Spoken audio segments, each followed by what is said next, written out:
Hematology and Blood Transfusion and a fellow of the Philippine Society of Pediatric Hematology. He is currently an active staff in the Institute of the Pediatrics Child in St. Luke's Medical Center, the section head for the Pediatric Hematology and Oncology of St. Luke's Medical Center, Quezon City and Global City, the head of the Pediatric Blood Disorders and Tumor Unit in St. Luke's Medical Center, an assistant professor in William H. Warshak Memorial College of Medicine, St. Luke's Medical Center, and a member of the bone marrow transplant team in formerly a member of the bone marrow transplant team in Mission Hospital Medical Center. He is also a past president of the Philippine Society of Pediatric Hematology and the Philippine Society of Hematology and Blood Transfusion. He has notable papers written and published in many scientific journals, locally and internationally. To discuss about the hematopoietic stem cell transplantation, I am honored to call Dr. Alan Robert Bracho.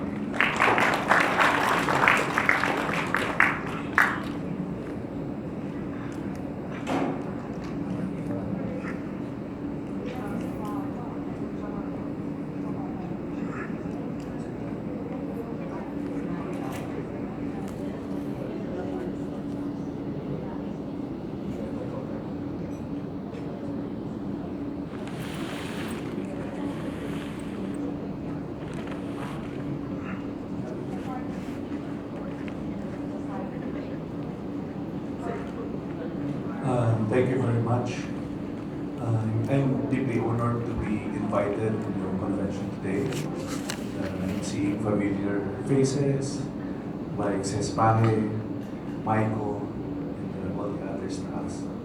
Thank you very much. So my mission this afternoon is to expose you to the world of hematopoietic stem cell transplantation or bone marrow transplantation. Bone marrow transplantation or stem cell transplantation is a new modality in the management of both malignant and non-malignant hematologic cases. Before the advent of stem cell transplantation, patients who were diagnosed with high risk leukemia, the chance for survival is very, very poor. But with the advent of stem cell transplantation, then we were able to improve the outcome for these patients with very high risk hematologic malignancies. So looking at the history of bone marrow transplantation in the Philippines, if you look at the years, it's already a long journey because it started in the year 1990. The first bone marrow transplant was performed at the National Kidney Transplant Institute in Quezon City. And after that, if you look at the long log, the second transplant was performed again at the National Kidney and Transplant Institute using a peripheral blood stem cell transplant. The first was a manual bone marrow harvest transplant. In 2001, the first peripheral blood stem cell transplant was given at National Kidney Transplant Institute. In 2002, we started our first transplant at St. Luke's Medical Center in Quezon City. And in 2002, again, fourth quarter, Asian Hospital and Medical Center started their bone marrow transplant program. And in 2005, the first autologous stem cell transplant was performed at Asian Hospital and Medical Center. In 2005, the first cord blood transplant was performed in St. Luke's Medical Center in Quezon City. In 2007, Makati Medical Center started their own transplant program. So if you look at this, the journey really started years ago, but looking at the number of patients that were performed, there are a few cases for the entire country. Now, how are we going to do bone marrow transplant? In this picture, are we going to follow that? Get the salt, crack the bones of the donor, and get the bone marrow, and later on harvest and infuse it on the patient. So if we talk of stem cell transplant or bone marrow transplant, it is just a transfusion of the immature progenitor stem cells derived from a donor to a recipient. Allogeneic if the donor is a sibling or unrelated sibling or unrelated donor, or stem cells previously harvested from the patient itself and again infused back to the patient later. And that's what we call as autologous stem cell transplant. So we have allogeneic stem cell transplant if there's a patient and donor transplant, or autologous transplant if we have the same stem cells of the patient, we will harvest and infuse it back to the patient later on. And we should remember that stem cell transplantation or bone marrow transplantation is not an operation. It is not a surgical procedure. So what do I mean by stem cells? So this is what we call as your primitive stem cell. If you look at the left-hand corner, these are all mature cell elements. You have the red cell, you have the platelets, you have the white blood cells, you have the lymphocytes. And these are the mature cells primarily produced in the bone marrow. And these are the cells that we need for us to survive every day. Now, these mature cells that we see in the peripheral blood and bone marrow comes from a single stem cell. This single stem cell will receive order coming from growth factors. These are the different growth factors that will drive the stem cell towards differentiation to mature cells. Okay? So if you look at this is your stem cell, and exposed to these growth factors later on, then this BFUE, if you expose to erythropoietin, then will become your mature red blood cell later on. Your TPO, this is thrombomegakaryocyte, exposed to TPO or thrombopoietin, this will now become your platelet. Your CFUG or colony forming precursor for your white blood cells, if you expose them to your GCSF or GMCSF, then they will become later on your mature white blood cells, your neutrophils and monocytes. Again, you have your T cell lineage that exposed to these interleukins or growth factors and will become your mature lymphocyte later on. So these are the stem cells that we are going to harvest because we want to replace the bone marrow of the patient that is sick and defective. So how are we going to harvest the stem cells? Primarily, number one, the old way is there's what we call as a manual stem cell harvest. So manual stem cell harvest, so these are the doctors, this is the donor, then we get 20 to 30 cc of bone marrow blood coming from the donor, and then we have a very rich stem cells here, of course we process it, and get the CD34 cells, then infuse it later on to the patient. This is what we call as manual harvest. Next is we can also get it from cord blood.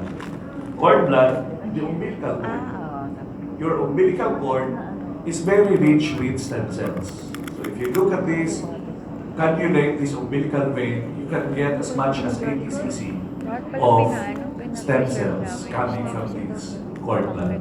So this is the reason why maybe most of you knows that if you want to deliver, maraming naghahanap sa inyo, pwede ba, gusto ba ninyo mag-save the cord blood?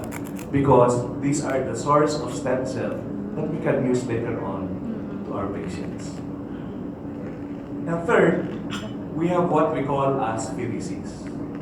So if you look at this is the donor, smiling, then insert a central line, then get blood. What happens is, we will mobilize first the stem cell of the donor by giving GCSF for at least 4 to 5 days. Then what happens is the WBC will increase up. Then after 4 to 5 days, we harvest. Insert the central line, then process the cells, get the stem cells, and return back to the patients the cells that we don't need. Okay? We return the cells, platelets, the other white blood cells, and red blood cells to the donor. Because what we want really is only the CD34 stem cells. Now, how are we going to get it? Now, we should remember that the cells in the bone marrow have different sizes. They have different weights. The red cell has a different size, different weight. The white cells, the platelets, and the stem cells. So if we run them through a pheresis machine, if you spin them, there is what we call as differential simplification. So what happens is the white cells will separate, the stem cells will separate, the platelets will separate, and the other cells will separate. So what we do is get the CD34 cells, the stem cells, and return back the other cells that we don't need to the donor. Okay? So this is the peripheral blood stem cell harvest, and this is what we are doing frequently nowadays. So, what are the two kinds of donor that we have? Number one, we have what we call as the allogeneic.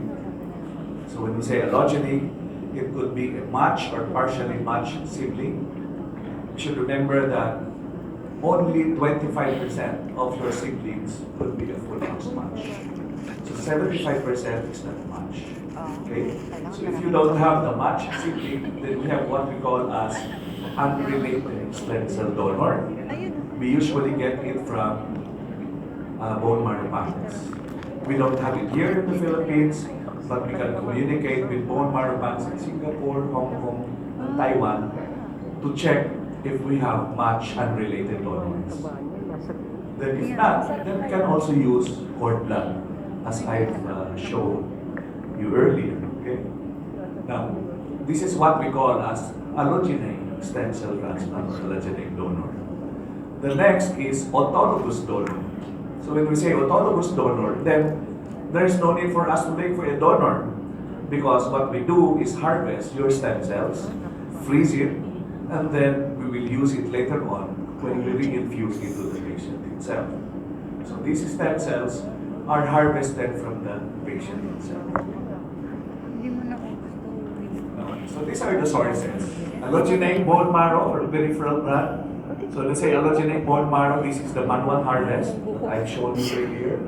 Peripheral blood by using pheresis machine.